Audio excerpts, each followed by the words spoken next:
మెదక్ జిల్లా కేంద్రంలో welcome board ఆవరణలో జిల్లా సాంఘిక సంక్షేమ శాఖ ఆధ్వర్యంలో నిర్వహించిన బాబు జగజీవన్ రామ్ 118వ జయంతి వేడుకలు వివిధ దళిత సంఘం నాయకులతో కలిసి జిల్లా కలెక్టర్ రాహుల్ రాజ్ పూలమాలలు వేసి ఘనంగా నివాళులర్పించి నిర్వహించారు. జిల్లా ప్రజలకు బాబు జగజీవన్ రామ్ 118వ జయంతి శుభాకాంక్షలు తెలిపారు. అనంతరం కలెక్టర్ మాట్లాడుతూ చరిత్రలో చిరకాలం నిలిచే మహనీయుల జయంతులు వర్ధంతులు తెలంగాణ రాష్ట్ర ప్రభుత్వం ఘనంగా నిర్వహిస్తోందని, బాబు జగజీవన్ రామ్ నేటి సమాజానికి ఆదర్శప్రాయుడని, ఉన్నత స్థానంలో దేశానికి సేవ చేసిన మహనీయుడని కొనియాడారు. గ్రంథాలయ సంస్థ చైర్మన్ సుహాసిని రెడ్డి మాట్లాడుతూ లక్ష్యాలను నిర్దేశించుకుని వాటిని సాధించేందుకు నిరంతరం కృషి చేసిన మహానుభావుడు బాబు జగజీవన్ రామ్ అని అన్నారు. ఈ కార్యక్రమంలో షెడ్యూల్ కులాల అభివృద్ధి అధికారి శశికళ, వివిధ దళిత సంఘం, కుల సంఘాల నాయకులు తదితరులు పాల్గొన్నారు.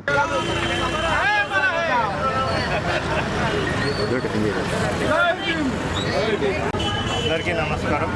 ఎస్పెషల్లీ మెదక్ జిల్లా ప్రజలందరికీ కూడా బాబు జగజీవన్ రావు గారి 118వ జయంతి శుభాకాంక్షలు. మరి ప్రభుత్వం, తెలంగాణ రాష్ట్ర ప్రభుత్వం ప్రతిష్టాత్మకంగా మహనీయులు ఎవరైతే ఉన్నారో మన భారత చరిత్రని, ఆ చరిత్రలో చిరకాలం నిలిచిపోయే మహనీయులు ఎవరైతే ఉన్నారో వాళ్ళ జయంతి వర్ధంతి కార్యక్రమాలు అధికారికంగా నిర్వహించడం జరుగుతూ ఉంది. మరి దాంట్లో భాగంగా ఈరోజు మరి బాబు జగజీవన్ రావు గారి జీవిత చరిత్ర గురించి మనం చూసుకున్నట్టయితే కూడా మనందరికీ కూడా ఎంతో మోటివేషన్, ఇన్స్పిరేషన్ ఇచ్చే జీవిత చరిత్ర వాళ్ళది.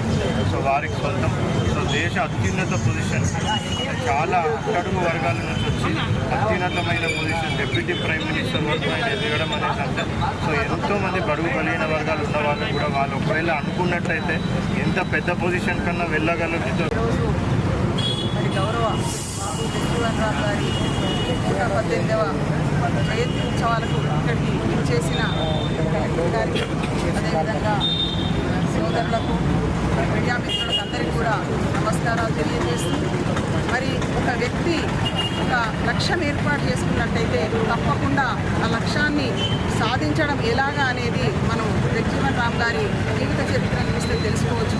వారు అతి చిన్న వయసులోనే మరి తండ్రిని పోగొట్టుకుని కేవలం తల్లి పాలనలో మరి క్రమశిక్షణగా మెదులుతూ సేవాభావంతో మరి దళితులకు ఏర్పడుతున్న వివక్ష కానీ, సామాజిక పరంగా వాళ్ళు ఎదుర్కొంటున్న సమస్యలను కానీ వాటన్నిటి కోసం చిన్నతనం నుండే పోరాటం చేయడం జరిగింది. మరిన్ని అప్డేట్స్ కోసం మా ఛానల్ని సబ్స్క్రైబ్ చేయండి.